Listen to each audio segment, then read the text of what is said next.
देवा माझे मना लागो तुझे चरणी देवा माझे मना लागो तुझे चरणी देवा माझे लागो तुझे चरणी देवा माझे लागो तुझे देवा माझे मना लागो तुझे चरणी देवा माझे मना विठ्ठल विठ्ठल विठ्ठल विठ्ठल विठ्ठल विठ्ठल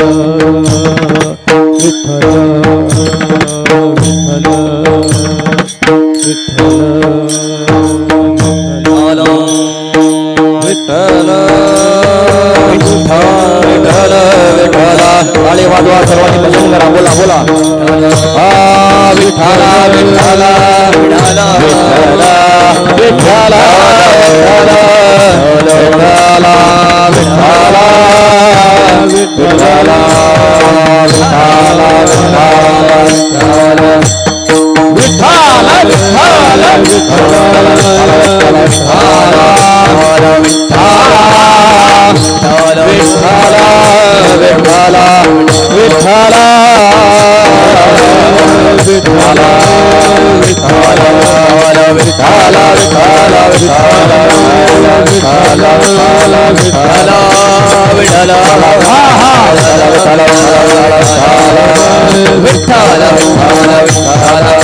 विठ्ठला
जाणे भक्तीचा जिव्हाळा तोची दैवाचा पुतळा अनेक नये माझे मना हो का पंडित शहाणा नामरूपी जडले चित्त त्याचा दास मी अंकित अनेक नये माझे मना हो का पंडित शहाणा तुका म्हणे नवविध भक्ती जाणे तोच शुद्ध अनेक नये माझे मना हो का पंडित शहाणा आत्मरूप गणेश स्मरण सकळ विद्येचे अधिकरण तेची वंदू श्री चरण श्री गुरूंचे आता हृदय हे आपुले चौफाळुनी भले वरी बैसवू पाऊले श्री गुरूंचे नमो विशद बोध विदग्धा विद्यारविंद प्रबोधा पराप्रमेय प्रमदा विलासिनी नमो जगदखिल पालना मंगलमणी निधाना सज्जन वन चंदना आराध्यलिंग प्रभो तुम्ही महेशाची मूर्ती मी तव दुबळा अर्चित से भक्ती बेल जरी गंगावती स्वीकाराल की नमो सद्गुरु तुकया ज्ञानदीपा, नमो सद्गुरु सच्चिदानंद रूपा, नमो सद्गुरु भक्त कल्याण मूर्ती, नमो सद्गुरु भास्करा पूर्ण की. पांडुरंगा करो प्रथम नमन, पांडुरंगा करो प्रथम नमन, पांडुरंगा करो प्रथम नमन, पांडुरंगा करो प्रथम नमन. पांडुरंगा करो प्रथम नमन, पांडुरंगा करो प्रथम नमन, पांडुरंगा करो प्रथम नमन, पांडुरंगा करो प्रथम नमन. दुसरे चरण संतांचे, दुसरे चरण संतांची, हे दुसरे चरण संतांची, त्यांच्या कृपादाने कथेचा विसारू, बाबाजी सद्गुरु दास तुका. त्यांच्या कृपादाने कथेचा विसारू, बाबाजी सद्गुरु दास तुका. दुसरे चरण संतांच्या, दुसरे चरण संतांच्या,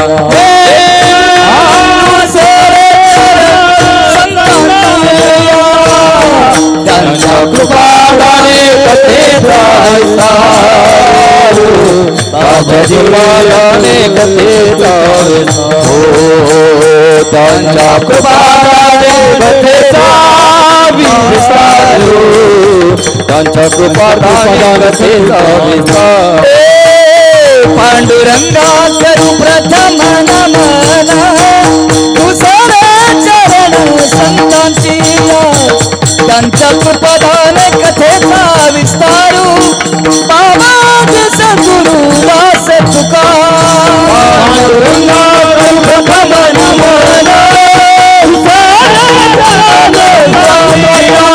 त्यांच्या कृपादाने कथेचा विस्तारू, बाबाजी सद्गुरु दास तुका. जाणे भक्तीचा जिव्हाळा, तोची दैवाचा पुतळा, अनिक नये माझे मना, हो का पंडित शहाणा. प्रस्तुत प्राप्त स्थळी प्राप्त प्रसंगी कीर्तन रूपी सेवेकरता निवडलेला अभंग, वैराग्याचे मूर्तिमंत पुतळे, ज्याने मानवी मनामध्ये कर्मकांडाला भुलणाऱ्या, चमत्काराला देव मानणाऱ्या, सर्वसामान्य माणसामध्ये नवचैतन्य निर्माण केलं.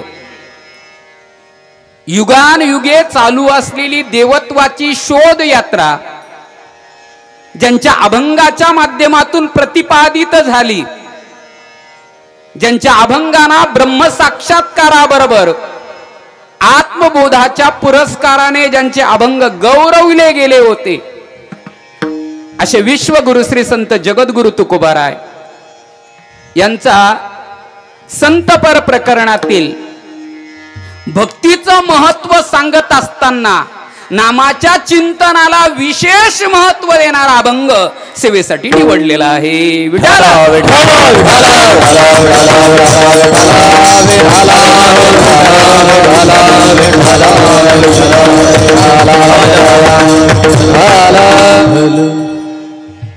अभंगाकडे वळण्यापूर्वी अल्पसा परिहार. मला कल्पना आहे वेळ बराच झालाय आणि किती जरी वेळ झाला तरी कीर्तन वेळेत संपणार आहे. आज अखंड हरिनाम सोहळा सुरईगाव आणि या उत्सवातील 7व्या वर्षातील पहिल्या दिवसाचं वाघपुष्प हे माझ्यासारख्याकडे आलेलं आहे. सुंदर असे सर्व गुणीजन मंडळी आहेत. स्पीकर व्यवस्था छान आहे, वाजवणारे छान आहेत. समोर बसलेला श्रोतूवर्ग अतिशय उत्तम आहे.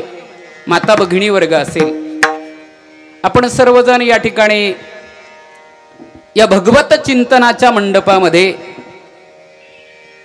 भगवान परमात्म्याच्या गुणानुवाद असतील, भगवान परमात्म्याचं जे वैचारिक चिंतन असेल संतांनी मांडलेलं, त्यासाठी आपण सर्वजण या मंडपामध्ये आलेला आहात.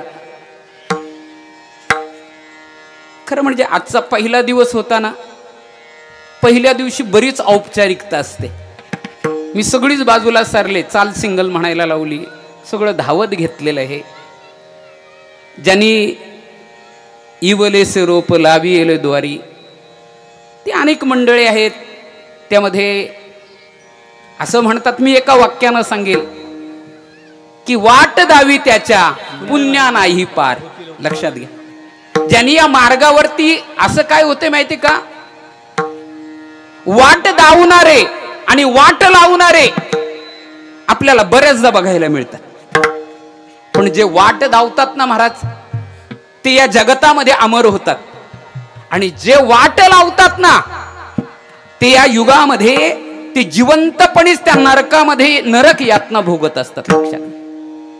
आणि म्हणून बंडू महाराज असतील, त्यानंतर कबीर महाराज असतील, चिंतामण महाराज असतील, आमचे प्रेममूर्ती धनंजय दादा असतील, अनेक मंडळी आहेत.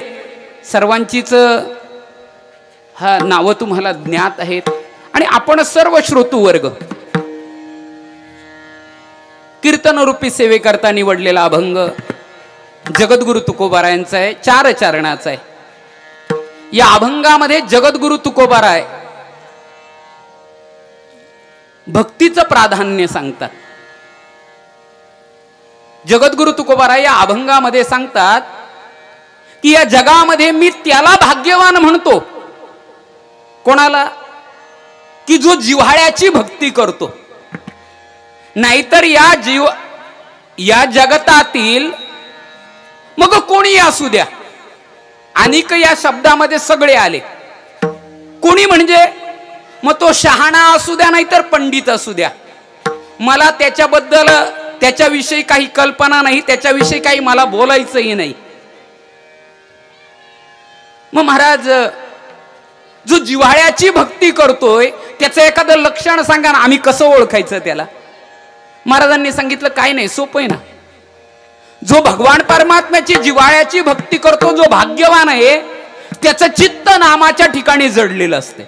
नामरूपी जडले चित्त, नामाचं चिंतन करतोय. नव्हे नव्हे या मृत्यू लोकामध्ये जर सुचिरभूत पवित्र आणि शुद्ध जर आपल्याला कोणाला म्हणायचं असेल, तर जो नवविध प्रकारची भक्ती करतोय ना, तो खऱ्या अर्थानं या मृत्यू लोकामध्ये शुद्ध आहे. असा अभंगाचा सरळ सरळ भावार्थ आहे. आपण आपल्या जीवनामध्ये जर बघितलं तर मानवी जीवनावरती वा वा वा वा एकदा टाळ्या वाजवा याच्यासाठी. म्हणजे आम्ही समजायचं उद्याचं भविष्य उज्ज्वल आहे. मानवी जीवनावरती 3 घटक प्रामुख्याने परिणाम करत असतात. एक ज्ञान, दुसरं कर्म आणि तिसरी भक्ती. ज्ञान माणसाच्या बुद्धीवर परिणाम करते, कर्म माणसाच्या अंतकरणावर परिणाम करते आणि भक्ती माणसाच्या हृदयावर परिणाम करते. काय म्हणून साने गुरुजींनी एका ठिकाणी म्हणताना म्हणून गेले होते की माणसाचं जीवन असं असावं की त्याचं कर्माचे हात असावेत, ज्ञानाचे डोळे असावेत आणि भक्तीचं हृदय असावं. भक्तीचं हृदय का असावं? आपलं जीवन जर आपण बघितलं ना, आपलं जीवन अल्प आहे असं मी म्हणत नाही. नामदेव महाराजांचे माऊली जगद्गुरु तुकोबारांचे बंधू म्हणतात अल्प आयुष्य मानव. आपलं आयुष्य अल्प आहे, पण या अल्प आयुष्यामध्ये सुद्धा आभाळा एवढं जर मोठं व्हायचं असेल ना तर तुम्हाला भक्तीच्या प्रांगणामध्येच यावं लागेल. त्या भक्तीच्या प्रांगणामध्ये जरी आपण आलो ना किती मोठं होता येतंय. त्या भक्तीनं आपल्या पायाला स्पर्श केला रे केला की आपली तीर्थयात्रा होते. त्या भक्तीनं आपल्या पायाला स्पर्श केला तीर्थयात्रा चालू होती आपली. आपल्या हाताला स्पर्श केला ना तर दान होते. आपल्या मुखाला स्पर्श केला तर नाम चालू होतंय. आपल्या घरातील अन्नधान्याला स्पर्श केला तर त्याचा प्रसाद तयार होतो.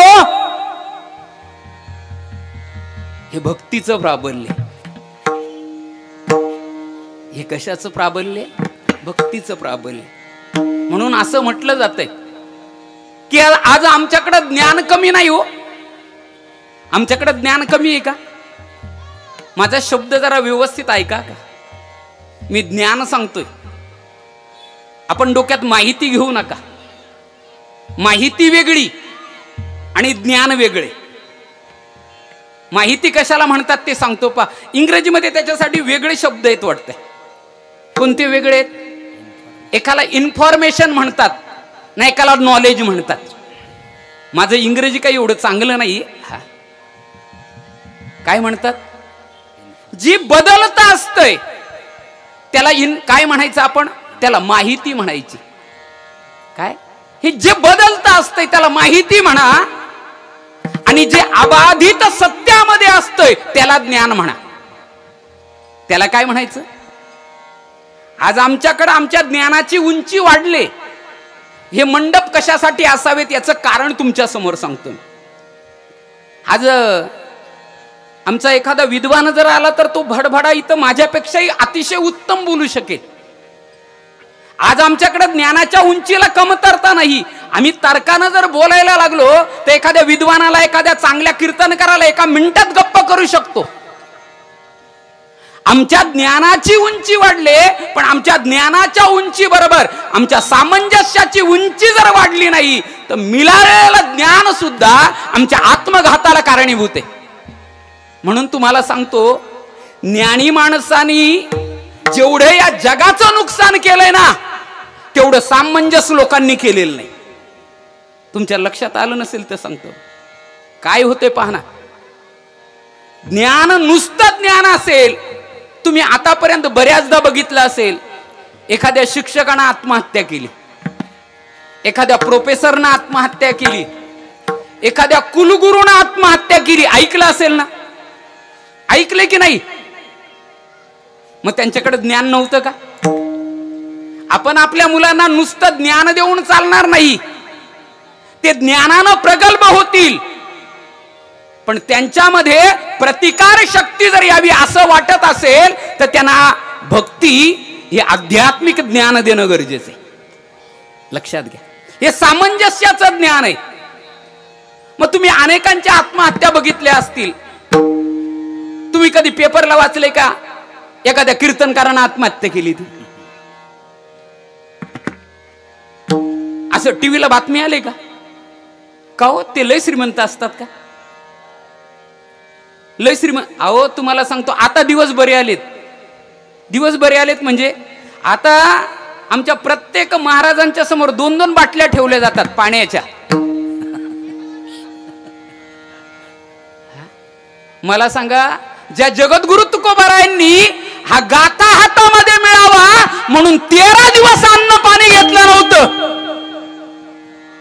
किती? 13 दिवस अन्न पाणी नव्हतं घेतलं महाराज. मग आता तुकोबारायांपेक्षा आम्ही भाग्यवान आहोत की नाही? भाग्यवान आहोत का? कीर्तनकार जास्त श्रीमंत असतो का?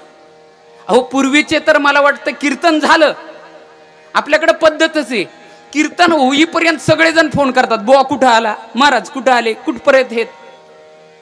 बरं ते मग पूर्वी महाराजांनी कीर्तनात सांगितलं, हा हात वर करा, सगळे हात वर करणार. टाळी वाजवा, टाळी वाजवणार. मग तोच बुवा काय होतोय, कीर्तन झालं की मग त्याला इथं हायवेवरती सोडलं जाते. मग हायवेवरती सोडलं की बरं त्याची कीर्तनात ताकद किती असते पाना. तोच बुवा हायवेवरती हात करून करून दमतो, पण डांबराचा ट्रक पण थांबत नाही हो. एवढं असताना सुद्धा आता करोनाचा काळ गेला, ठिकाणी उत्सव बंद होते, पण तुम्हाला ऐकायला आलं कुठल्या एखाद्या माळकऱ्याने एखाद्या कीर्तनकारांना असं काही पाऊल उचललेलं का नाही हो? याला फक्त एकच कारण, त्यांच्या ज्ञानाबरोबर त्यांच्यामध्ये सामंजस्याची उंची होती. कशाची उंची होती? सामंजस्याची उंची. म्हणून असं म्हणतात की माणसाची प्रगल्भता वाढली, माणसाचं ज्ञान वाढलं की त्याला जग जवळ करता येतं. काय जवळ करता येतंय? जग जवळ करता येतंय. पण माणसाचं ज्ञान वाढलं की जग जवळ करता येतंय, पण माणसाच्या हृदयाची व्यापकता वाढली रे वाढली की माणसाला माणसं जवळ करता येतात. हे आम्हाला भक्ती शिकवते. विठाल विठाला विठाला विठाला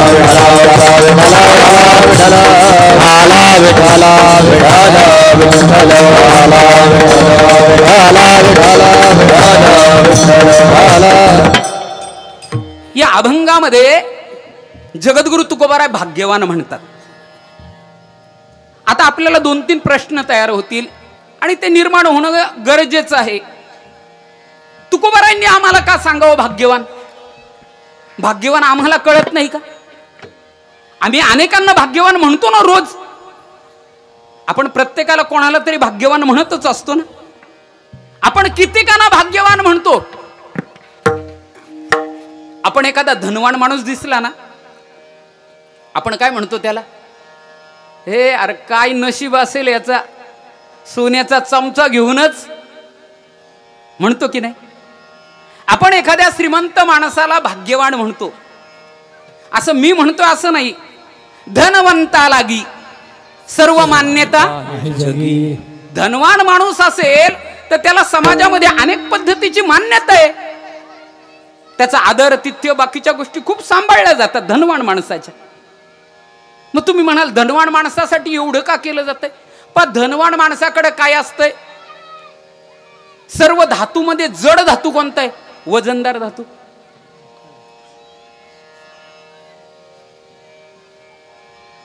काय सांगा ना तुम्ही. आपल्याला 9 पर्यंत थांबायचे. दगड, मग लोखंड सांगितलं. ठीक आहे. सर्व धातूमध्ये वजनदार धातू जर कोणता असेल तर तो सोनं हे वजनदार धातू आहे. तुम्हाला खोटं वाटत असेल तर तुम्ही 2 किलो लोखंड घेऊन या, की मी 2 किलो लोखंड आणतो, तुम्ही 2 किलो सोनं घेऊन या, आपण वजन करू. सर्व धातूमध्ये वजनदार धातू. बरं, जो धातू एवढा वजनदार आहे तो ज्याच्या गळ्यात ज्याच्या जवळ असेल तो किती वजनदार असेल? आहे की नाही सांगा? अनुमानानं सांगतो ना. बरं, तुमच्याकडं कसं आहे मला काही कल्पना नाही. आपल्याकडे जर एखादा उत्सव असेल ना, लग्न समारंभ किंवा काही असेल, तर महाराज ज्याच्या सौभाग्यवतीच्या गळ्यामध्ये जास्त दागदागिने असतील ना, तिचा पती लगेच ओळखू येतो. त्याचं चालणंच वेगळ्या रुबाबात असते. बरं, त्याचं राहू द्या, पण ती बाई तरी कुठे नीट चालते? तिच्या गळ्यात जर बरेच हार असतील ना, ती जर सुरई गावाला असेल तर तिचा पदर कॉल्लेरला असतो. हा, एवढ्या फरकानं चालत असते महाराज. हे काय सांगतोय महाराज? म्हणतात तुमच्याकडे ऐश्वर्य आहे, धनसंपत्ती आहे, पण जर तुम्ही भगवान परमात्म्याची भक्ती करत नसाल तर. हा, महाराजांनी सोपं नाही सांगितलं, महाराजांनी लय मोठ्याचं उदाहरण दिलं. ते म्हटलं तुम्ही असाल श्रीमंत, तुमच्याकडे असेल धन, पण तुम्हाला सांगतो ना, एकाकडे लय होतं, पण जेव्हा गेला ना तर त्याची कवडी पण सांगती कवडी गेली नाही, सांगती कवडी नाही, सांगती कवडी गेली नाही,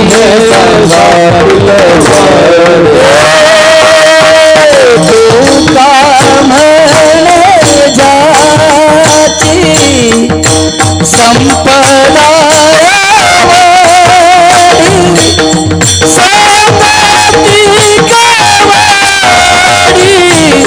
सांगती कवडी गेली नाही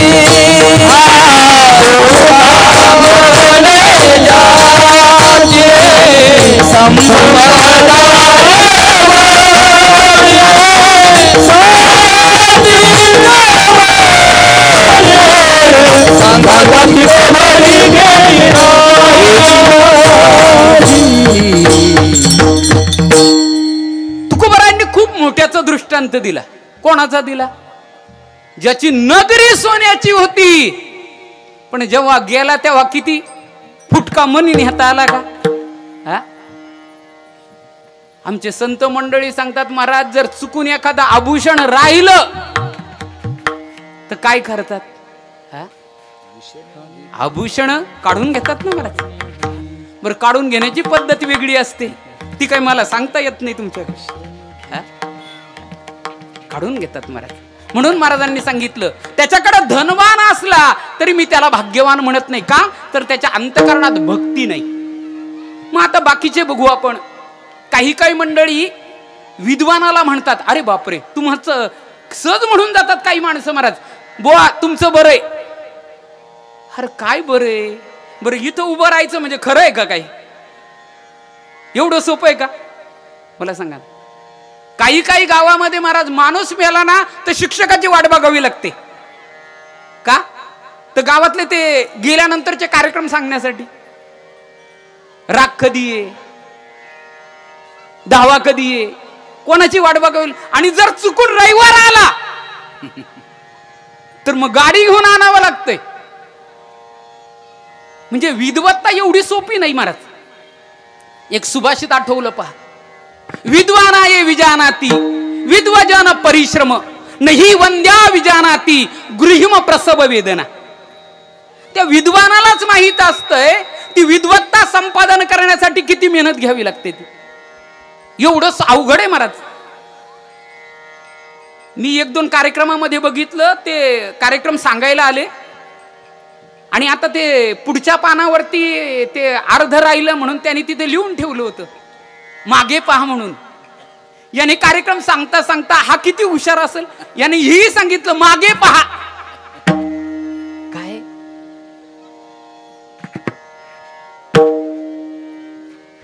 म्हणजे आपण इथं आलो ना की मग कधी कधी माणसाचं एक उदाहरण सांगतो. काय झालं, पूर्वीचा काळ होता आणि त्या कोल्हापूर नगरीतून एक राजा येणार होता. राजा, आता राजा येणार म्हटल्यानंतर महाराज तिची व्यवस्था काय असेल, तो रुबाब वेगळा. आणि सगळं तयारी झाली होती. आणि तयारी झालेली असताना भला मोठा मंडप, स्टेज, सगळी व्यवस्था झाली. आणि बाकीच्यांनी सांगितलं, ही लहान लहान मुलं असतात त्या सतरंजा खराब करतात म्हटलं. मग काय करायचं? तुम्ही राजे आल्याची सूचना दिली की आम्ही सतरंजा टाकायला घेतो. ते म्हटले वा वा वा चालेल. तिकडनं राजांचा लवाजमा निघाला. राजांचा लवाजमा निघाल्यानंतर एकाला सांगितले पटकन जा स्टेजवरती. बरं, राजा येणार म्हटल्यानंतर कीर्तनाला एवढी मंडळी नव्हती तिथं. किती असेल? भला मोठा जनसमुदाय. आणि त्याने सांगितलं पटकन सूचना कर. काय? कोल्हापूरचे राजे आलेत सतरंजा आत्रा म्हणून. आता तो हौशीनं आला तिथपर्यंत. कुठपर्यंत? त्या माईक पर्यंत. आणि माईक पर्यंत आला ना, सहज समोर नजर टाकली. नजर टाकल्यावर बघितलं, अरे अरे अरे अरे एवढा मोठा जनसमुदाय. पाय लटलट कापायला लागले. मग म्हणायला लागला, बोलायचं होतं कोल्हापूरचे राजे आलेत सतरंजी यात्रा. याच्या तिथनं सगळं सुधारलं नाही. हा म्हणतो राजापूरचा कोला आलाय आतरंजा सत्रा.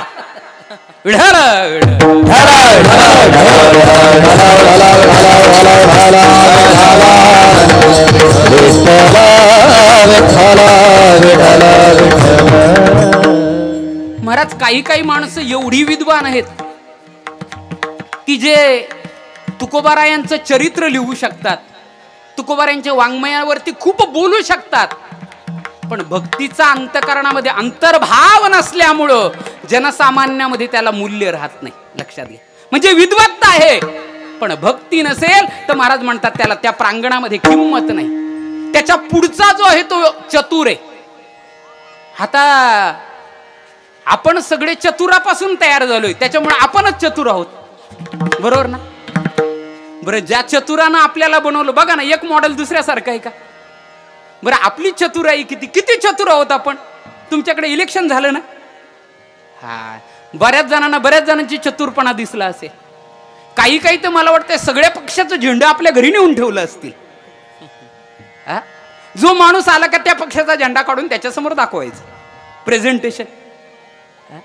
आपण खूप चतुर आहोत महाराज. तुम्हाला चतुराईबद्दल काही माणसं खूप चतुर असतात. शाळेतली पोरं बसल्यात. काय झालं, एका शाळेमध्ये, आता ग्रामीण भागातील शाळा, आणि आता ग्रामीण भागातील शाळा म्हटल्यानंतर कशी असेल तुमच्या लक्षात आलं. आणि तिथं तो शिक्षक पण थोडा आळशी होता, पण तो पोरांना खूप आवडायचा. का? कारण तो शिक्षक वर्गात आला की पोरांना अभ्यास सांगत नव्हता. त्यामुळे तो सगळ्यात आवडता शिक्षक असायचा. तो मास्तर पण वर्गात आला, वय झालेलं होतं थोडंसं, आपली सदरा काढायचा, तो तिथं बाजूला खुटीला अटकवायचा आणि पोरांना सांगायचं तुम्ही खेळा माझ्या भोवती. ती पोरं खेळायची. कुणीतरी एकानं कंप्लीट केली. त्यांनी सांगितलं अहो काय तो शिक्षक शिकवत नाही ती तशी. म्हणून ती शाळा तपासणीसाठी तिथनं पर्यवेक्षक आले. मी तुम्हाला हुशारी सांगतो, चातुर्य सांगतो. ते तपासणीसाठी आल्यानंतर त्या मुलांना कणकण कळली, अरे कोणतरी आपल्या शाळा तपासणी. पोरांना हवं होतं हे गुरुजी इथून जाता कामा नाही. गुरुजी झोपले होते मस्तपैकी, आपल्या अंगातला सदरा काढला होता आणि गुरुजी झोपले होते. तितक्यात एक पोरगा धावत आला. धावत आलेल्या पोरानं गुरुजींना हलवलं, गुरुजी उठा, गुरुजी उठा. म्हटले काय झालं? अहो नाही, कोणतरी शाळा तपासायला आले. पोरं हुशार होती. त्यांनी सांगितलं पोरं बसा समोर. आता पोरं समोर बसली, पण आता सदरा घालणार कसा? सदरा तर लांबच्या खुटीले. त्यांनी लगेच सांगितलं पोरांनो आज मी तुम्हाला जीवशास्त्र सांगतोय. ह्या बाजूला असतात, ह्या बाजूला हृदय असतं, ह्या बाजूला हाडपा असले असतात. आणि सांगायला लागले महाराज. आणि जे तपासायला आले होते ते म्हणायला लागले कोणत्या मूर्खानं सांगितलं रे, हे शिक्षक शिकवत नाही. अरे हा तर हाडाचा शिक्षक आहे.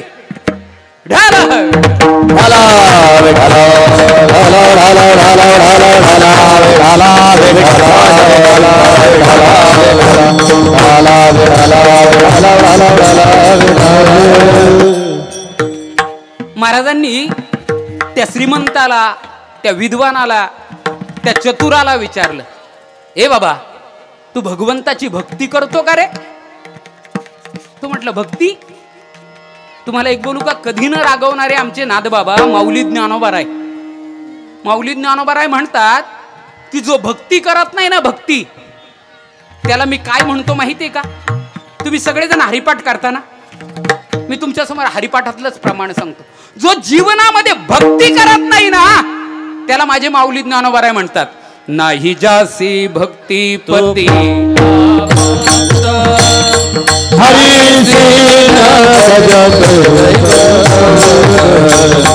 अरे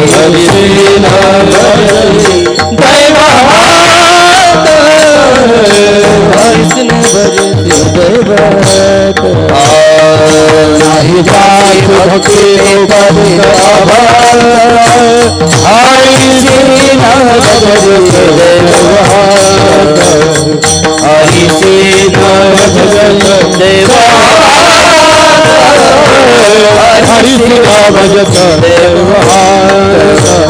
हरी मुखे म्हणा, हरी मुखे म्हणा, हरी मुखे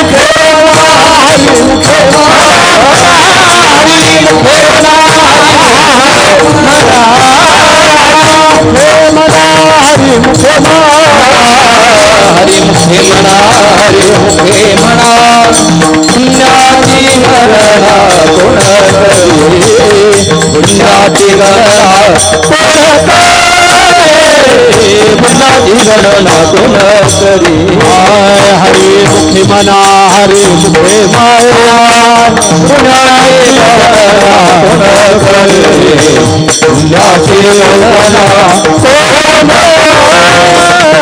गुणाची गणना कोण करी. माऊली ज्ञानोबाराय म्हणतात पा, जो भक्ती करत नाही ना, नाही जास्ती भक्ती तो पती अभक्त दैवहीन म्हटलंय त्याला. मग बाकीच्यांनी विचारलं, जगद्गुरु तुकोबाराय, माऊली ज्ञानोबाराय, जो भक्ती करत नाही ना त्याला अभक्त म्हणतात, पतित म्हणतात. मग जो भक्ती करतो ना त्याला तुम्ही काय म्हणता? अभंगाचं पहिलं चरण. जाणे भक्तीचा जिव्हाळा, जाणे भक्तीचा जिव्हाळा, जाणे भक्तीचा जिव्हाळा, जाणे भक्तीचा जिव्हाळा,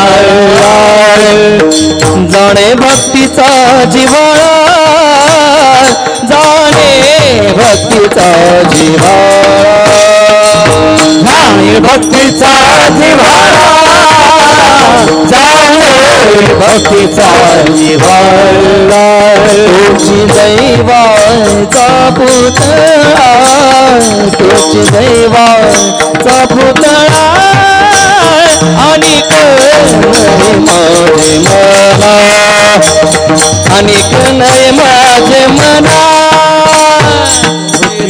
दैवाचा पुतळा, तुझी दैवाचा पुतळा, अनिक नय माझे मना, अनिक नय माझे मना, जाणे भक्तीचा जिव्हाळा, भक्ती नामाचा पुतळा, जाणे भक्तीचा जिव्हाळा, जाणे भक्तीचा जिव्हाळा, भक्ती नामाचा पुतळा, जाणे भक्तीचा जिव्हाळा.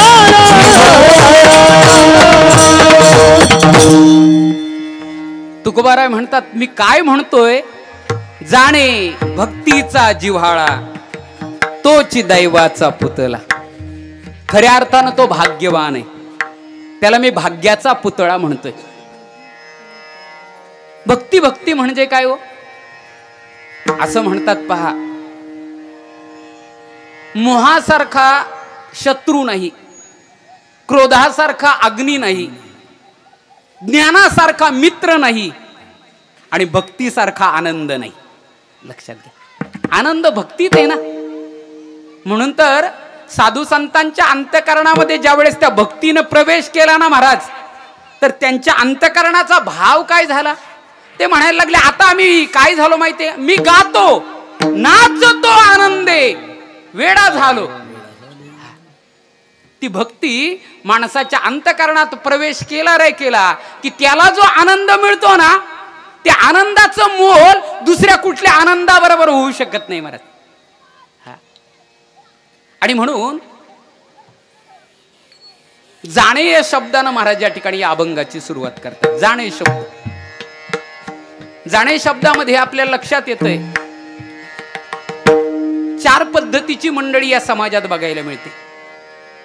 काही देव जाणत नाही आणि मानतही नाहीत, काही देव जाणतात पण मानत नाही, काही मानतात पण जाणत नाहीत, आणि काही जाणतातही आणि मानतातही. आपण या प्रत्येकाचा थोडा थोडा विचार करू पा. काय झालं, काही देव जाणत नाही आणि मानत नाहीत हा वर्ग आपल्याला फक्त आपल्या हिंदू धर्मात बघायला मिळतो. बरोबर आहे का? नास्तिक हा शब्द हिंदू धर्मात आहे. तुम्ही दुसऱ्या धर्मामध्ये कधी तुम्हाला नाही असं बघायला नाही मिळणार. तुम्ही अनेक धर्माचा विचार करा, तुम्हाला असा एकही मुसलमान बघायला मिळणार नाही की जो कुराणाला मानत नाही. तुम्हाला असा एकही शीख बघायला मिळणार नाही जो गुरु ग्रंथ साहेबाला मानत नाही. तुम्हाला एकही असा ख्रिश्चन बघायला मिळणार नाही की जो बायबलाला मानत नाही. आता आपलं सांगू का, असे आपले कितीतरी बिलंदर बघायला मिळते की जे आपल्या धर्मग्रंथाला मानत नाही, आपल्या संतांना मानत नाही, आपल्या ग्रंथांना मानत नाही, आपल्या पंथाला मानत नाही. हिरण्यकश्यपू गेला ना त्यावेळेस त्याच्यातलं काहीतरी थोडीशी राहिलेली ती पिळावळ समजायची. लक्षात घ्या, आपण आपल्या हिंदुत्वाचा वेगळा परिचय जर कोणता असेल तर आपल्या परंपरा आणि आपला धार्मिक जी धार्मिक आपल्या ज्या परंपरा साधू संतांनी घालून दिल्यात ना, हा आपला परिचय. आणि तो परिचय आपण सांभाळला पाहिजे. म्हणून काही देव मानत नाही आणि काही देव जाणतही नाही. त्यांना इथं नेटवर्क नाही भेटत.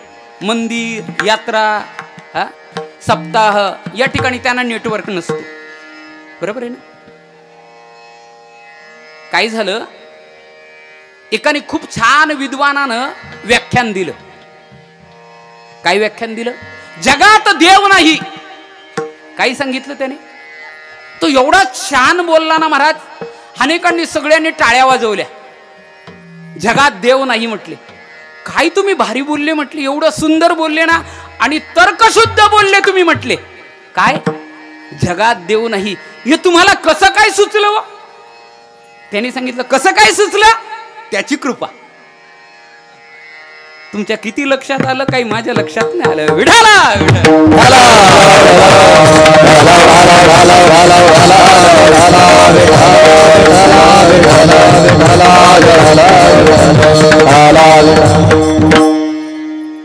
आता मला सांगा, आपण देव जाणतो की मानतो? तुम्ही बोलत चला का आपलं घड्याळाचा काटा बराच पुढे चालला. देव जाणतो की मानतो? आपण काय करतो? आपण जाणतो. काय तुमचं काय मत आहे? लक्षात घ्या. एक सोपं उदाहरण सांगतो. इथं बाबांचं मंदिर आहे ना. काय झालं, इकडच्या रस्त्याने एक माणूस निघाला. उदाहरण फक्त हे पटवून देण्यासाठी. इकडच्या रस्त्यानं निघाल्यानंतर त्याने त्या बाजूच्या टपरीवरनं आपली मशाल घेतली आणि ती आपली पेटवीत तो धूर सोडीतच निघाला बाबा. पण जसा पुढे आला, इथं आल्यानंतर त्याने विचार केला, अरे अरे मंदिर दिसतंय. हातातला सिगारेट माग केला आणि असं डोकं झुकवलं. पुन्हा पुढे गेला, पुन्हा झुरके चालू. आता मला सांगा, देव जाणतो की मानतो आपण? आपल्याला फक्त वाटतंय देव मंदिरापुरता आहे, देवाला कुठं बाहेरचं दिसतंय म्हटलं. देवाला बाहेरचं, आपली लबाडी किती असते, देवाला कुठं बाहेरचं दिसतंय म्हटले. पण देवाचं स्वरूप सांगत असताना महाराज सांगतात तो कसं आहे? विठ्ठल जळी स्थळी भरला, नाही उरला,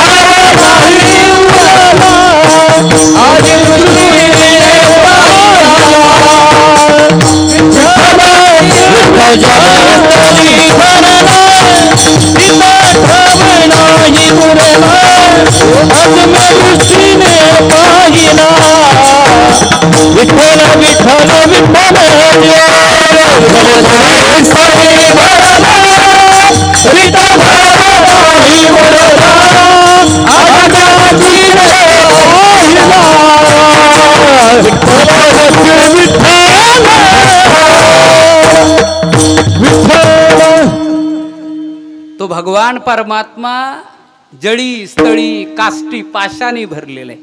लक्षात. म्हणून आपण काय करतोय, देव मान. मला इथेशी कल्पना दिली होती, आज देव दिवाळी आहे. बरोबर आहे. मार्गशीर्ष चालू झाला म्हणजे काय चालू झालं तुम्हाला माहिती आहे का? भगवान परमात्म्याने आपला विभूती योग ज्यावेळेस सांगितलंय ना, त्या विभूती योग सांगत असताना भगवान परमात्म्याने सांगितलं की धातूमध्ये सुवर्णामध्ये मी आहे, वृक्षामध्ये अश्वत्थ मी आहे. आणि हे सगळं सांगत असताना भगवंताने सांगितलं महिन्यामध्ये मार्गशीर्ष मी आहे. कोणता? हा महिना ज्याला पुरुषोत्तम महिना म्हणतात महाराज, हा भगवान म्हणून या महिन्यामध्ये आपण व्रतवैकल्य करत असतो.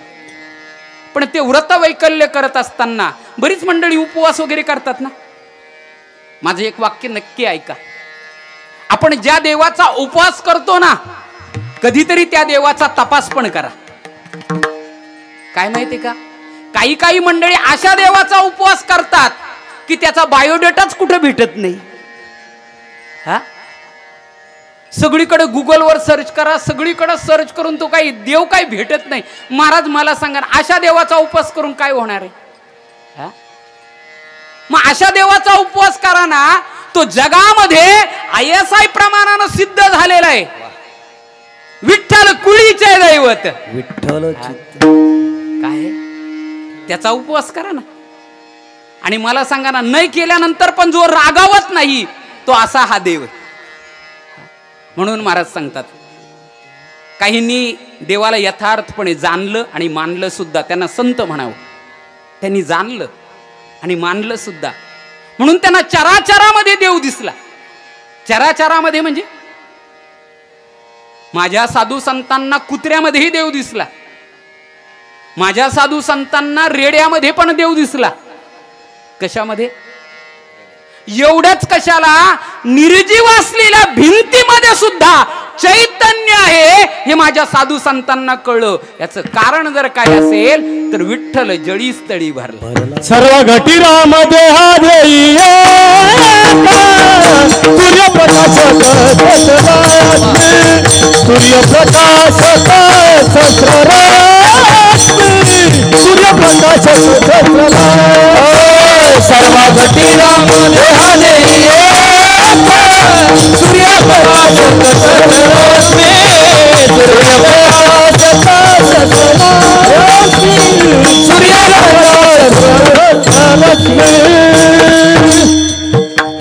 म्हणून आपण काय केलं पाहिजे, देवाला जाणण्यासाठी आपण भक्तीत जगलो पाहिजे.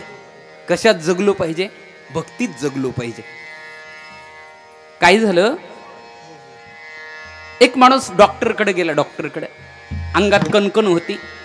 डॉक्टरकडे गेला, डॉक्टरने इंजेक्शन भरलं आणि इंजेक्शन असं देणार. त्यांनी त्याला सांगितलं, ओ थांबा, मला सांगा अगोदर याच्यात काय आहे. कशात? त्याने सांगितलं, काय रे तुझं शिक्षण किती? तो म्हणतोय, बरीच वर्ष झाले 10वीला पाया पक्का केलाय. म्हटलं मी. मग म्हटलं तुला नाही सांगता येणार. मी कशासाठी बोलतोय? जाणे या शब्दासाठी बोलतोय. मग तुला जर जाणून घ्यायचं असेल ना, त्याच्यासाठी तुला काय करावं लागेल? हा, रात्रंदिवस अभ्यास करावा लागेल. रात्रंदिवस अभ्यास केला ना, मग तुला त्या 10वीला मेरिट मध्ये यावं लागेल. मेरिट मध्ये आला ना की मग तुला CET ती परीक्षा द्यावी लागेल. ती परीक्षा दिली की मग तुला काय करावं लागेल माहितीये का? MBBS किंवा BAMS ला त्या ठिकाणी 4 वर्ष अभ्यास करावा लागेल. 4 वर्ष अभ्यास केला रे केला की मग कुठेतरी प्रॅक्टिस करावी लागेल. आणि ती प्रॅक्टिस झाली रे झाली की मग तू सांगू शकतोस की या इंजेक्शनामध्ये काय. तो म्हटलं, सोपं आहे. सोपं आहे का? मग त्याने सांगितलं, नाही ना, हे लय अवघड आहे. मग लय जर अवघड आहे तर गपचूक बस, जे इंजेक्शन आहे ते गपचूक घे. आपलं तसं आहे. एक जर देव जाणूनच घ्यायचा असेल तर पहिले काय करा? सगळे ग्रंथ वाचा, संत साहित्याचा अभ्यास करा. मग तुम्ही सांगाल, महाराज आम्हाला का मराला तरी वेळ आहे का? हा, काही काहींचं वाक्य असतंय, महाराज आम्हाला कुठं सवड आहे, मराला सवड नाही. मला सांगा ना, माणूस सवडीतच मरतो की नाही? सवड बघून मरतो माणूस. मग एवढं सगळं जर असेल तर मग काय करावं? जर आपल्याला अभ्यास करायला वेळ नाही ना, मग संतांनी जे सांगितलंय, संतांची पायी हा माझा विश्वास, मग आपण तो विश्वास ठेवून ते केलं पाहिजे. का? विश्वास तो करी स्वामीवरी सत्ता. विश्वास महाराज, विश्वास खूप महत्वाचा आहे. असो, मला पुढचं वाक्य सांगायचे, जाणे भक्ती. भक्ती म्हटल्यानंतर अनेकांचे डोळे विस्फारतात महाराज. भक्ती म्हणजे काय? भक्ती म्हणजे काय? पहा, निर्गुण निराकारानं सगुण साकाराला दिलेलं सानंद आलिंगन म्हणजे भक्ती. पटलं तर बघा. भक्तीमध्ये अनेक प्रकार सांगितलेले आहेत. मला किती सांगितले? रत भक्ती सांगितले, काही ठिकाणी आंधळी भक्ती सांगितले, डोळस भक्ती सांगितले, अपरा भक्ती सांगितले, पराभक्ती सांगितलेली, एकनिष्ठ भक्ती सांगितले, व्याभिचारी भक्ती सांगितलेली. नारद भक्ती सूत्रामध्ये भक्तीचे काही प्रकार सांगितलेले. आता मी ते तुमच्या समोर सगळे का सांगत नाही त्याचं कारणही काही असू शकेल. तुम्हाला जर समाधी लागली तर जाग कोणी करायचं? बरोबर आहे ना. नारद भक्ती सूत्रामध्ये पराशराने भक्ती सांगितले, शांडिल्य ऋषींनी भक्ती सांगितलेली, गर्गाचार्यानं भक्ती सांगितले, आणि सगळ्यात शेवटी जे सांगितलंय ते नारद महर्षींनी सूत्र सांगितले. नारद महर्षींनी सांगितलंय की यथा व्रज गोपिका नाम, एकाच वाक्यात सांगितलं. भक्ती म्हणजे काय तर यथा व्रज गोपिका नाम, गोपिकांनी ज्या पद्धतीने भक्ती केली ना तिला भक्ती म्हणायचं. मग भक्ती म्हणजे काय तर पहा, आता आपण करतो ती भक्ती कोणती?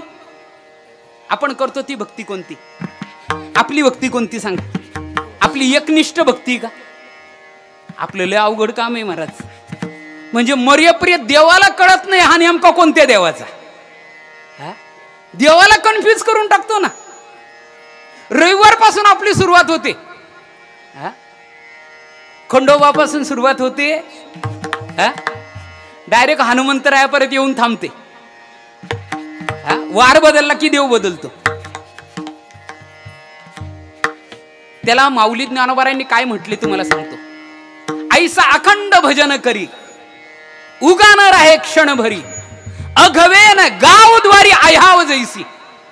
म्हणजे तिच्या कपाळाला कुंकू असते पण ती एक घर फिरत नाही. तिला काय म्हणायचं? आह्याव म्हणायची का? महाराज भक्ती करताना सांगतात पहा, तुकोबाराय त्याच्या पुढची भक्ती सांगतात. भक्ती म्हणजे काय? तुकोबाराय म्हणतात, इथं महिला मंडळ बसलेले,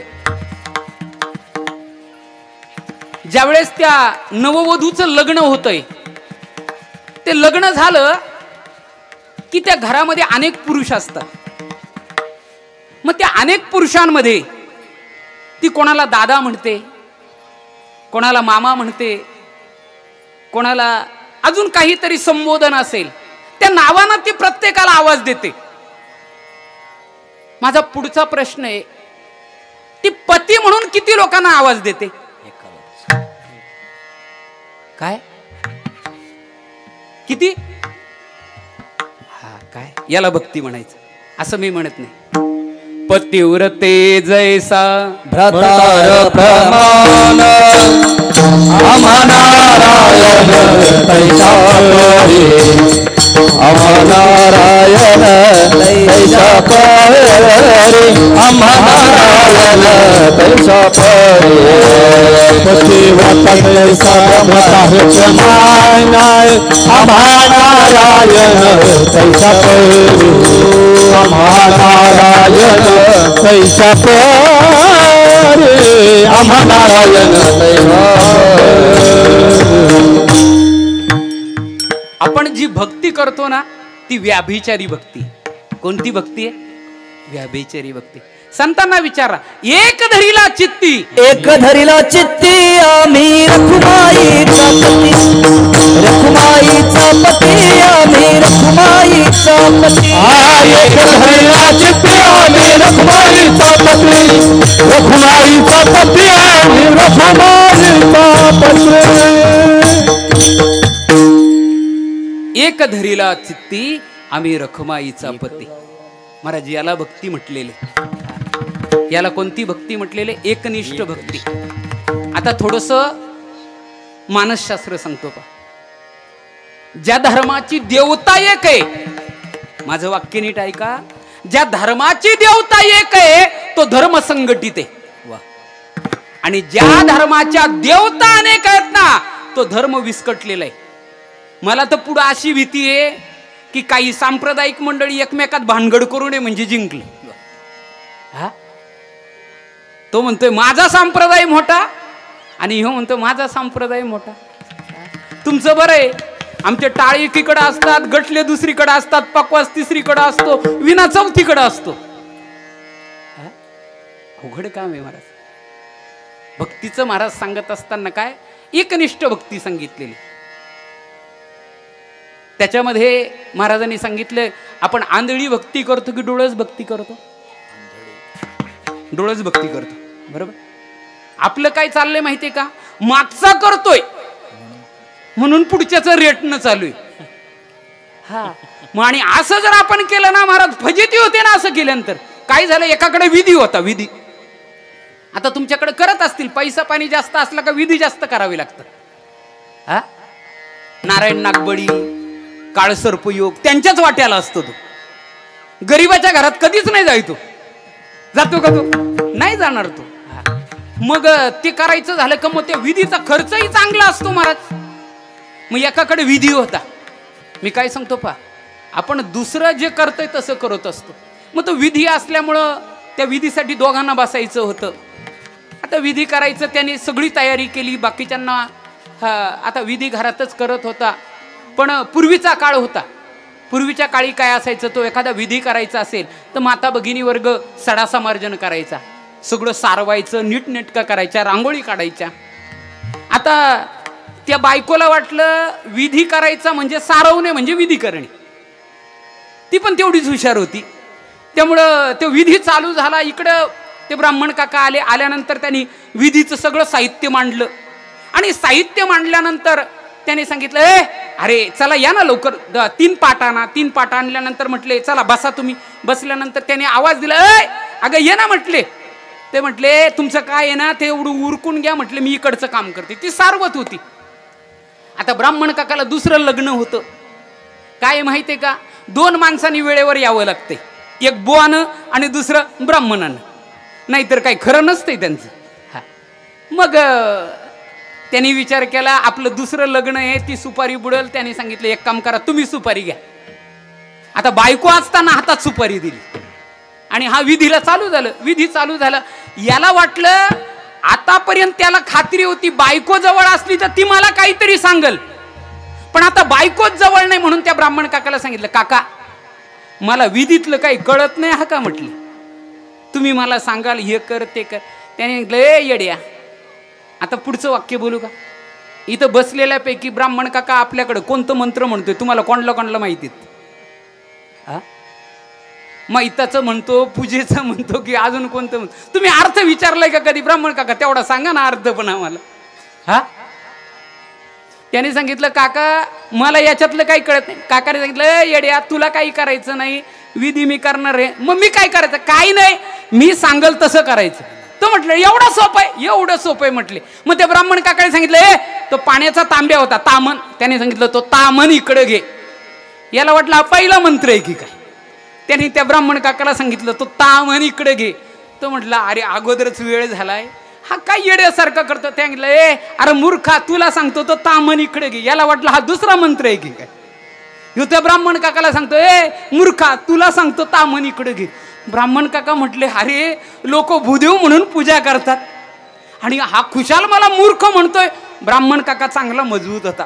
ब्राह्मण काकाने आपली हाताची बाही मागं सारली, व्यवस्थित एक श्रीमुखात लावून दिली. याला वाटलं ही विधीची 3री पायरी आहे की काय. हा ही चांगला रगडगडी होता. याने काही विचार केला नाही. म्हटले विधी जोरात झाला पाहिजे, तसं नाही जमणार. म्हणून याने बाही मागं सारली. एक ब्राह्मण काका म्हटली दक्षिणा गेली तरी चालेल पण याला सोडायचं नाही. ब्राह्मण काकाने त्याला उचललं, खाली टाकलं. याला वाटलं जेवढं जोरात खाली टाकू तेवढं मजबूत विधी होणार म्हटले. याने काही विचार केला नाही. याने त्याला उचललं, खाली टाक. बरं बाहेर बायको सारवत होती, तिने तरी सोडवावं ना. ती म्हणते बया बया काय जोरात विधी चाललाय म्हटले. एवढं चालू असताना यांचं चालू होतं इकडे घालील लोटांगण वंदिन चरण चालू असताना तिने तिथून आवाज दिला काका ओ ब्राह्मण काका. आता ब्राह्मण काकाचा इकडे दम भारी झाला होता. ब्राह्मण काका काय आवाज देतो ओ काका विधीसाठी जागा पुरल का अजून सारवू म्हटले. विठाला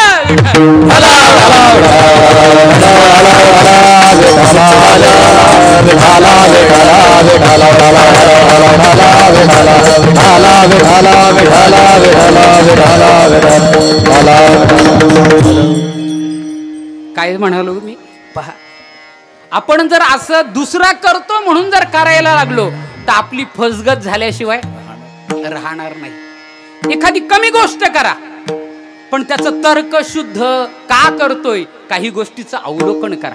म्हणून महाराजांनी सांगितलं जाणे भक्तीचा. आता भक्तीचे साधू संतांनी खूप व्याख्या सांगितलेले, मी तिकडे जात नाही. जिव्हाळा शब्द सांगतो पा. जिव्हाळा खूप महत्वाचा आहे. जिव्हाळा नसेल ना तर महाराज तुका म्हणे आमचे जिव्हीचे जीवन विठ्ठल निधान. तो जिव्हाळा जर नसेल अंतकरणामध्ये, आज तुम्हाला एक बोलू का, आज आम्ही गर्भ श्रीमंत आहोत पण प्रत्येकाच्या घरात जर बघितलं ना भौतिक संपन्नता आहे हो, पण भौतिक संपन्नता असताना सुद्धा माणूस माणसापासून लांब आहे. का लांब आहे हो?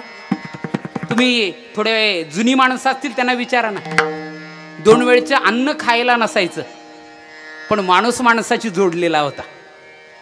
पूर्वीच्या काळी गावात जर पाहुणा आला ना, पाहुणा तो त्या एखाद्या घरचा राहत नसायचा. तो पाहुणा, तो गावात आलेला पाहुणा अख्ख्या गावाचा असायचा.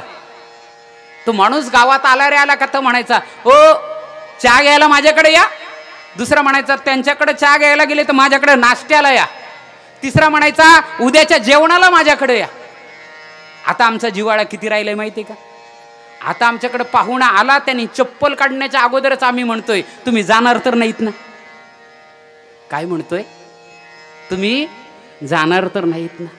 बरं एवढं म्हणून थांबत नाही. काही काही म्हणतात महाराज आमचं खूप प्रेम असतंय, आम्ही त्याला काय करतोय एसटी स्टँड वरती सोडायला जातोय. अरे प्रेम असतंय म्हणून नाही जात सोडायला, खात्री नसते आपल्याला.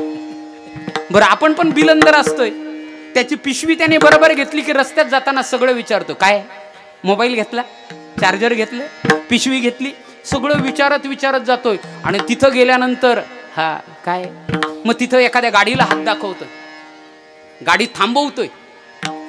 आणि आपल्याला आपण पाहुण्याला तिथं सोडायला यासाठी जातो, चुकून पाहुण्याला गाडी जर भेटली नाही आणि पाहुणा जर पुन्हा घरी आला तर, आणि मग तिथं एखादी गाडी थांबवतो, गाडीत पाहुणा बसला, आता गाडीवाल्यानं गिअर टाकला, गाडी आता थांबणार नाही याची खात्री झाली की मग आपण म्हणतोय का हो थांबले असते तर 2-4 दिवस. वा कधी म्हणतोय, याला म्हणायचा जिव्हाळा. हा संसारातला जिव्हाळा झाला. आज तुम्ही जर बघितलं ना पती पत्नीमध्ये प्रेम राहिलं नाही हो. आहे का प्रेम? हा तो जो लग्नाच्या अगोदर तुमच्याकडे करतात ना ते काय साखरपुडा, म्हणजे जिच्या बरोबर अर्धा दिवस बोलायचा. हा कधी प्रेम होतं म्हणून खूप बोलायचं महाराज. मग ते चांगलं आहे महाराज, बोललं पाहिजे. पण तिचाच जर यदा कदाचित 2-3 वर्षानं जर फोन आला, मित्र सांगतात ए अरे उचल ना, कोणाचा फोन आहे, अरे राहू दे रे, अरे उचल ना, उचल ना, कोणाचा आहे, अरे उचल ना, तो म्हणतो कोणाचा आहे, नाही ना त्या पनोतीचा फोन आहे. जिच्या बरोबर किती बोलायचा, अरे लोक म्हणायची घरातली अरे जेव ना. काय झालंय कमी, जिव्हाळा कमी झाला. आज संसारामध्ये सुद्धा माणसाचं तेच आहे. हा मंडपामध्ये सुद्धा हो, तो ब्राह्मण काका सांगायचा अरे 5-10 मिनिट तर थांब, नंतर तुलाच बघायला मिळणार आहे. जिच्यासाठी टाचा वर करून बघायचा ना तिलाच महाराज एकदा 25 वर्ष होऊ द्या, दोघं एकमेकाकडे बघतात. ती दारात बसलेली असते न यो खुर्चीत बसलेला असतोय, पण मध्ये दोघांच्या मध्ये बोर्ड लावावा लागतो देखो मगर प्यार से. हा एवढा जिव्हाळा कमी झालाय. हा संसारातला जिव्हाळा. आता परमार्थातलं सांगू. परमार्थातलं तर अवघड काम आहे. धनंजय भाऊ इथं विण्याची व्यवस्था आहे का? पहारा आहे ना? वा वा. हा इथं मला वाटतंय सगळ्यात आवडता जर परमार्थ कोणता असेल तर विण्याची सेवा, बरोबर ना? किती प्रेमात करत असतील ना लोक. हा हो लोक म्हणतात सगळा जमल, पण तो पारा काही नको बाबा आम्हाला. तुम्ही केलाय का कोणी मला सांगा नाही बसलेलं पैकी एकदा राज्य करून बघा. काही एकानं ठरवलं काय म्हटले दरवर्षी बाहेरून आणायचे, त्यांना पॉकेट भरायचे, पैसे द्यायचे, आपण करू पहारा म्हटले. काही तरुण मंडळींनी केलं म्हटले आणि सुरुवात केली पहारा द्यायचं म्हटल्यावरती. एकानं घेतला, कीर्तन संपलं 9 ते 11, 11चं कीर्तन संपल्यानंतर त्यांनी सांगितलं चला मी आता 2 तास करतो म्हटले. 2 तास करतो म्हटल्यानंतर त्यांनी तोपत 12 वाजले होते. 12 ते 2 मी पहारा देतोय, 12 ते 2 पहारा देतोय म्हटल्यानंतर त्यांनी गळ्यात घातला. जसा विण्यात गळ्यात घातला तर म्हटलं बाबा अवघडच काम दिसतंय म्हटली. 2-4 फेऱ्या मारल्या तर म्हटले 2 वाजवायचे, कसं काय 2 वाजतील. त्याने काही नाही केलं, गळ्यातला विना गळ्यात घेतला, खुर्ची जवळ घेतली, घड्याला जवळ गेला आणि घड्या जवळ गेल्यानंतर ज्याच्यात वाजले होते 12:30 त्याच्यात त्याने 2 वाजवले. ज्याचा 2चा पारा होता त्याला म्हणलं उठ रे. तो म्हटलं काय, अरे आता अंग टाकले, अंग कसलं टाकले म्हटले, नीट घड्यालाच बघ म्हटले. तो म्हटलं काय झालं घड्याला, अरे बघ ना वाजलेत किती, 2ला 5 मिनिट कमी येत म्हटले, चल तयारी कर म्हटले पहारा घ्यायची तुला. त्यांनी विचार केला नाही नाही याने 2 घंटे घेतलाय, आपल्याला घ्यावा लागेल, पण 2 लवकर वाजले कसे काय म्हटले. चला गडबडीत झोपण्याच्या वाढली. त्यांनी घेतल्यानंतर त्यांनी दुसऱ्याच्या गळ्यात घेतला. आता तो पहारा देता त्यांनी विचार केला हे एवढं सोपं नाही म्हटले. त्यांनी घड्यालाकडे बघितलं, दुसऱ्याला उठवायचे, त्यांनी लगेच त्या घड्यालाचे 2चे 4 केले आणि जो झोपला होता त्याला म्हणलं अरे उठ म्हटले. अरे म्हटले आताच अंग टाकले, काकडा चालू होते म्हणजे मी पारा घेत. काकडा चालू व्हायला वेळ आहे म्हटले, इकडे बघ म्हटले, 4ला 10 कमी येत, उठ तोंड धु आणि पारा घे. आता त्याने पहारा घेतल्यानंतर आता वाजली होती नेमकी 1 आणि तिथून याच्या बोकांडी हा विना बसला. आता काय करेल मला सांगा. हैराण झाला, त्याच्या अजून कधी त्याने एवढं काही केलं नव्हतं. मग सगळेच कार्यक्रम त्याच्या जवळ यायला लागले. आता विचार करायला लागला आता हा द्यायचा कोणाकडे. बरं नियम ठरलेला होता विना खाली ठेवायचा. तितक्यात पहाटे पहाटे दूध टाकणारा आला. त्याला वाटलं अरे अरे अरे गावात सप्ताह चालू आहे, जाऊन पाया पडावं म्हटले. आता तो पाया पडण्यासाठी आला भाविक. त्याने सांगितलं बाबा एक काम कर ना, 5 मिनिटासाठी एवढा विना गळ्यात घाल म्हटले. कोणाच्या गळ्यात घातला, तो गेला. तो अजून सप्ताह संपला पण अजून आला नाही म्हटले.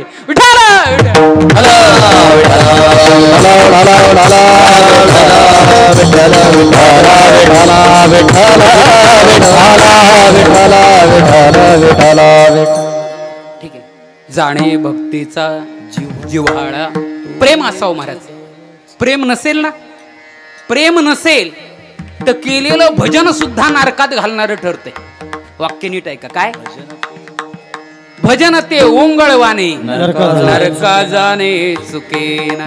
म्हणून तर महाराजांनी एका ठिकाणी आमच्या नाथबाबांनी सांगितलं देवा अरे मला ज्ञान दे, पण कसं दे, जर त्याच्यामध्ये भक्तीचं प्रेम नसेल तर ते ज्ञान. प्रेमा विना ज्ञान नको देवा, भक्ती प्रेमा विना ज्ञान नको देवा. भक्ती प्रेमा विना ज्ञान नको देवा, भक्ती प्रेमा विना ज्ञान नको देवा. अभिमान नित्य नवातया माझी, अभिमान नित्य नवातया माझी. प्रेम सुख प्रेम सुख प्रेम सुख सुख दे सुख दे. म्हणून भक्ती करत असताना अंतकरणामध्ये जिव्हाळा असला पाहिजे. जाणे भक्तीचा जिव्हाळा. महाराज म्हणतात तोची दैवाचा पुतळा. तो काय, भाग्याचा पुतळा आहे. कशाचा पुतळा आहे, भाग्याचा. पुतळा म्हणजे काय, भाग्य म्हणजे 2-3 पद्धतीने सांगितलंय. भाग्य तरी नोहे आता तुम्ही लिस्ट सगळी बघून घ्या. धन पुत्र याला भाग्य म्हणत नाही महाराज. मग भाग्य कोणतं? निकट वास बरा, त्याला भाग्य म्हटलेले महाराज. हा. आणि तो भाग्याचा पुतळा म्हटलाय. पुतळा शब्द तुमच्या लक्षात असेल. पुतळे तुम्ही बरेच बघितलेले, बघितलेत का नाही? ज्यांना हार घातल्यानंतर हसत नाही आणि चपला हार घातल्यानंतर रडत नाही, पुतले. महाराजांना पुतळा हा शब्द वाचार्थानं नाही सांगायचा, लक्षार्थानं सांगायचे. लक्षार्थ तुमच्या लक्षात आला का? माणसाच्या बोलण्यामध्ये दोन पद्धतीने आपण वर्णन करत असतो, एखादा विषय सांगत असतो. महाराजांना या ठिकाणी तुमच्याकडे जर एखाद्याने चौकशी केली का हो त्या मुलीचं लग्न करायचे, मुलगी कशी आहे हो, तुम्ही बारकाईने ऐका. मुलगी कशी आहे हो, तुम्ही काय सांगता? मुलगी सरळ वळणाची. बोलता का नाही? अरे जर मुलगी सरळ असेल तर वळण कशाला, आणि वळणाची जर असेल तर मग सरळ कशी काय? आलं का लक्षात? याला कुठला दोष म्हणायचा? आपण आपल्याला सांगायचं काय असतं, चांगली. हे जर नाही पटलं तर आपण कधी कधी म्हणतो, एकानं काय सांगितलं, म्हटले त्याने घरातला कचरा गोळा केला आणि त्याने त्या नोकराला सांगितले कचरा टाकू नये, पण नीट बघ म्हटले, माणसं बघून कचरा टाक. मग त्याने काय केलं, आपल्या गॅलरीमध्ये आला, चांगला टाय घातलेला, अंगावरती सूट घातलेला, पायात बूट घातलेला माणूस बघितला आणि वर्ण त्याच्यावरती टाकला. काय? कचरा. त्याने कचरा टाकल्यानंतर तो म्हणायला लागला, मूर्खा काय करतो? ते म्हटले, माझ्या मालकानं सांगितलंय माणूस बघून कचरा टाक. माणूस बघून कचरा टाक याचा अर्थ काय? पुतळा हा शब्द कशासाठी आलाय तेवढं लक्षात घ्या. काय झालं हो, 5 मिनिट राहिलेले आहेत. ठीक आहे. पुतळा या शब्दावरती बोलायचं आपण आणि कीर्तन थांबवायचं. शाळेतले शिक्षक शिकवत आणि शिकवत असताना कसं असतं, काही काहींच्या मुखामधून ते तोंडातील ज्याला आपण थुंका म्हणतो त्याचे तुषार उडत होते. समोर बसलेल्या विद्यार्थ्यांच्यावरती उडत होते. पोरं कधी कधी म्हणायची, गुरुजी तोंडातलं तुमच्या. तर गुरुजीने सांगितलं, अरे पोरांनो, याला थुंका म्हणू नका, याच्याकडे वेगळ्या भावनेनं बघू नका, अरे याच्यातून गंगा वाहते. काय सांगितलं? बरोबर आहे, गंगाच वाहते ना महाराज. त्यांच्या मुखातून ज्ञान येत होतं म्हणजे गंगाच वाहत होती.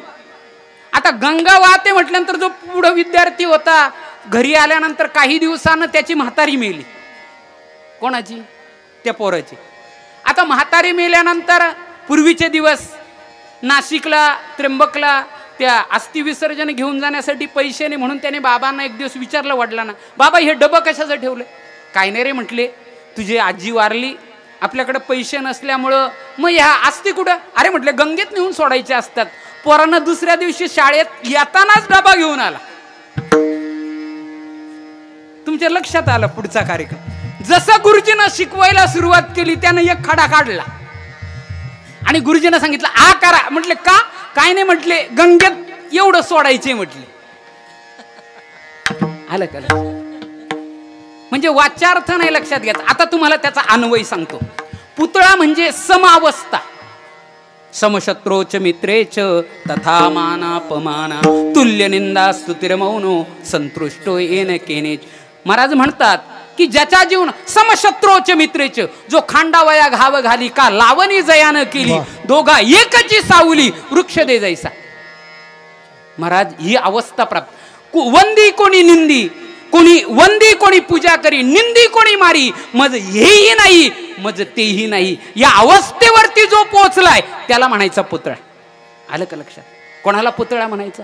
देह जाओ अथवा राहो, असो ऐसा कोठे आठवाची नाही, आणि कसायास न करी न धरियास होई न उदास सर्व भावे. याला म्हणायचं पुतळा. आणि महाराज म्हणतात अशी अवस्था ज्याच्या जीवनात प्राप्त झाली तो भाग्यवान आहे. मग महाराज मग असा भाग्यवान काय करतो? हाताने टाळी वाजवतो आणि मुखाने नामचिंतन करतो. विठोबा कुमारी कुमार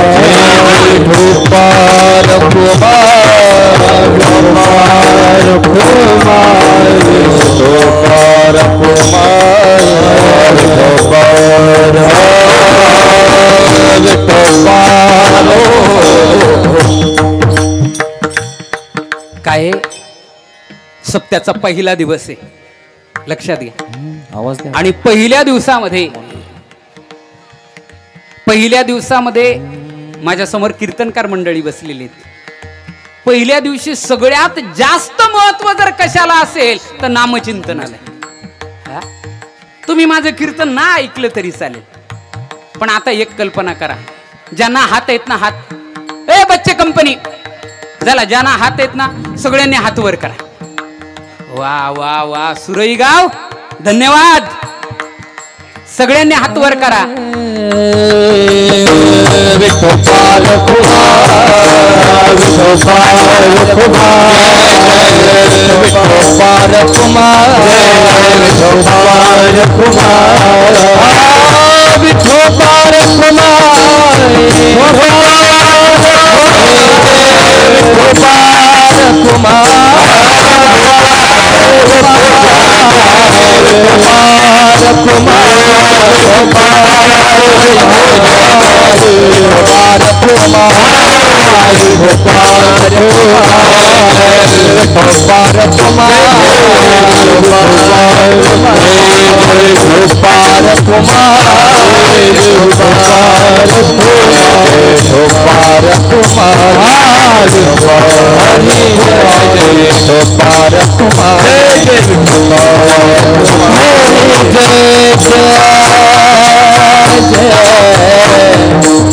हरे जय जय काल बाजवा, काल बाजवा, हरि जय जय, हरि जय जय, हरे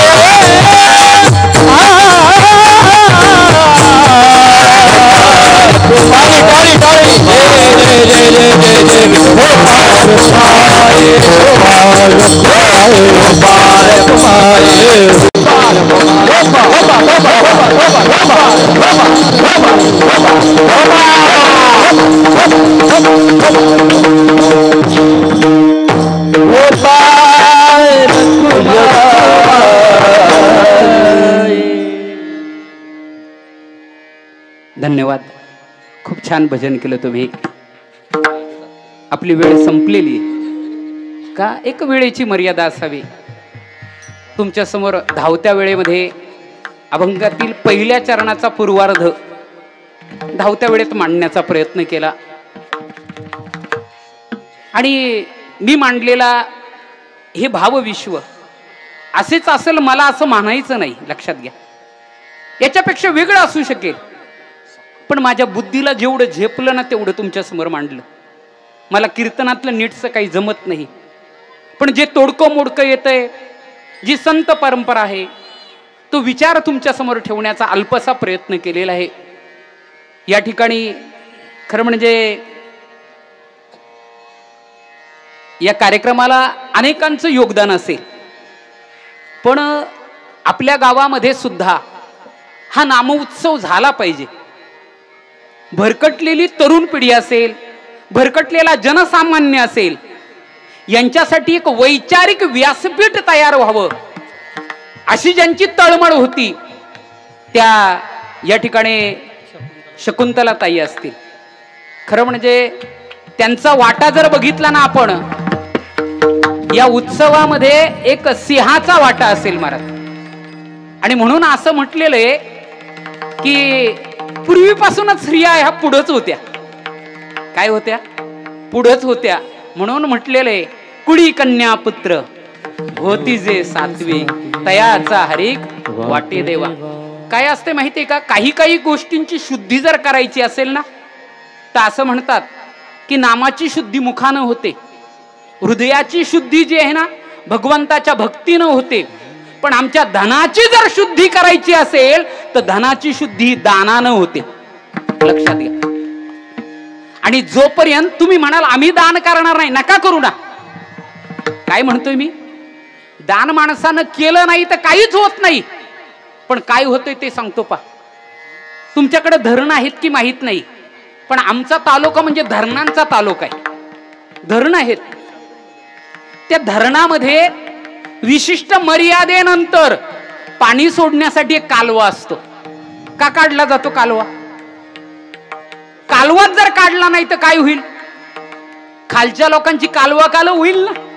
हा कधी येऊन ते बिनटिकटाच्या मुंबईला पोचतील कळतील का? हे लक्षात ठेवा. म्हणून काय असतोय तो काळवा असतोय. एका मर्यादेपर्यंत माणसाकडे असलं पाहिजे आणि त्या मर्यादेनंतर माणसाने दान केलं पाहिजे. हाताचं भूषण हे दान आहे. अरे आमच्याकडे जर पाहुणा आला तर आपली व्यवस्था काय असते माहिती, कमीत कमी 2 ते 3 हजार एका पाहुण्यावरती खर्च करतो. पण महाराज इथं जर आपण दान केलं ना तर करा हरिभक्ती परलोकी एक काम. तुमचा इथं तुम्ही चटई उचलली, इथं झाडू मारलं, इथं तुम्ही एखाद्याला जेवणाला वाढलं, इथं विणा घेतला, इथं पकवाज वाजवलं, इथं टाळ घेतला, इथं कीर्तन केलं. जेवढा कीर्तन करतो मोलाचा ना तेवढाच इथं भांडी घासणारा सुद्धा तेवढ्याच ताकदीचा आहे. इथं फक्त एकच, इथं सेवेला प्रमाण आहे. म्हणून तर तुकोबारायांनी सांगितलं, देवा अरे मला काही करू नको, मला काय कर माहितीये का, जे सेवा करतात ना त्यांचा दास करून ठेव. दास करी त्यांचा तुमची दासीचा दास करून ठेवा, आशीर्वाद द्यावा हाची मज. लक्षात घ्या. हे जीवनामध्ये मी तुम्हाला सांगत होतो दानाला का किंमत आहे. पा आपल्याकडे आता पावसाळा होऊन गेला, डबक्यामध्ये जर पाणी साचलं तर ते पाणी शुद्ध राहते, बरोबर का नाही ना? काय होतंय त्याच्यामध्ये? किडे पडतात. धनाचे तसंच आहे. धन अरे आपल्या शरीरामधले तुम्हाला आरोग्यशास्त्र सांगतो, दर क्षणाला आपल्या शरीरातील कंटेन्स बदलतात. दर 7 वर्षानं आपल्या शरीरातले पूर्ण घटक बदललेले असतात.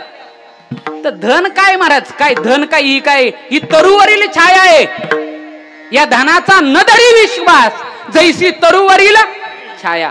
आपण जर ते धन साठवून ठेवलं आणि त्या धनाची जर शुद्धी केली नाही तर काय होते सांगतो ना, आपली भावी पिढी आहे ना तिची ती बुद्धी बर्बाद करते.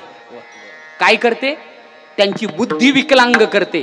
म्हणून कधी कधी काही घरांच्या मध्ये पोरगा असते 22 वर्षाचं आणि त्याची बुद्धी असते 5 वर्षाची. हा किती वर्षाची असते? 5 वर्षाची. याला कारण जर काय असेल तर धनाची न झालेली शुद्धी. असो, खूप काही बोललो. बोलण्याच्या ओघात एखादा शब्द बाजूला गेला. कलाकार मंडळी आहेत, गाणारे मंडळी आहेत, सगळ्यांच्या चरणावर नतमस्तक होतो.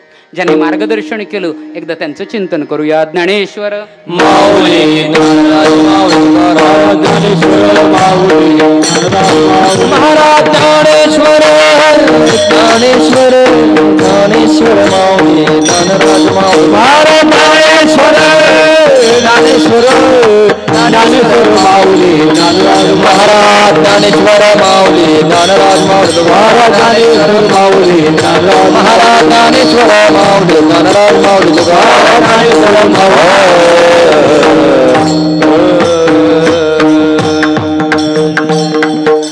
करविली तैसी केली से कटकट वाकडे के नीट देव जाणे. या हरिकीर्तनासाठी आमचे विणीकरी बाबा असतील, आमची सगळी टाळकरी मंडळी, त्यानंतर आमचे लहान बाळ गोपाळ मंडळी असतील, माझ्याबरोबर आलेले आमचे काल्हेरची मंडळी आहे, त्या परिसरातील मंडळी, सर्वांच्या चरणावर नतमस्तक होतो. माझ्याबरोबर आलेले अशोकजी महाराज आहेत. खरं म्हणजे त्यांनी काही गायनासाठी जरी उभे राहिलेले असले तरी ते एक उत्कृष्ट कीर्तनकार आहेत. अखिल भारतीय वारकरी मंडळाचे शहापूर तालुका अध्यक्ष आहेत आणि ते त्यांचं मनाचं मोठेपण असेल ते माझ्या कीर्तनासाठी. त्यानंतर आमचे जयेश भाऊ असतील, ही सर्व परमार्थिक मंडळी, सर्वांच्या चरणावर नतमस्तक होतो. आपण आपल्या परिसरातील सर्व प्रतिष्ठित मंडळी, मागे बसलेला माता भगिनी वर्ग, आमच्या प्रीतीताई असतील, आणि कीर्तनकार मंडळी या ठिकाणी असतील, मृदुंगाचार्य असतील, उत्तम अशी स्पीकर व्यवस्था असेल, आणि सर्वात महत्त्वाचं म्हणजे दोन्ही या ठिकाणी कॅमेरामन असतील. त्याचबरोबर एक माझ्या आवडीचे माझी कथा वगैरे नेहमी शूट करण्यासाठी असलेले आमचे दिनेश भाऊ सुद्धा ठाण्याहून आलेले आहेत. त्यांना ज्यावेळेस समजलं ते कीर्तनाचं यूट्यूबच्या माध्यमातून जनसामान्यापर्यंत त्या भक्ती माध्यमाचं, संत विचाराचा प्रचार आणि प्रसार करण्याचं काम करत असतात, ते सुद्धा या ठिकाणी उपस्थित राहिलेले आहेत. पुन्हा ताई असतील, त्यांच्याबरोबर काम करणारे सर्व सहकारी. हा मंडप आहे ना, हा कुठल्या जातीचा नाही, लक्षात घ्या, कुठल्या धर्माचा नाही, कुठल्या पंथाचा नाही. म्हणून साधू संतांनी सांगितलेले या रे लहानथोर. हा भक्ती मार्गाचा पंथाचा हा मंडप आहे आणि या मंडपाखाली सगळ्यांनी या. म्हणून ताईच्या माध्यमातून सगळ्यांना पुन्हा आव्हान करतो, आपण सर्वजण या ठिकाणी या आणि त्या भक्ती सुखाचा आनंद लुटा एवढंच म्हणतो आणि माझ्या वाणीला याच ठिकाणी पूर्ण विराम देतोय. जय विठ्ठल जय.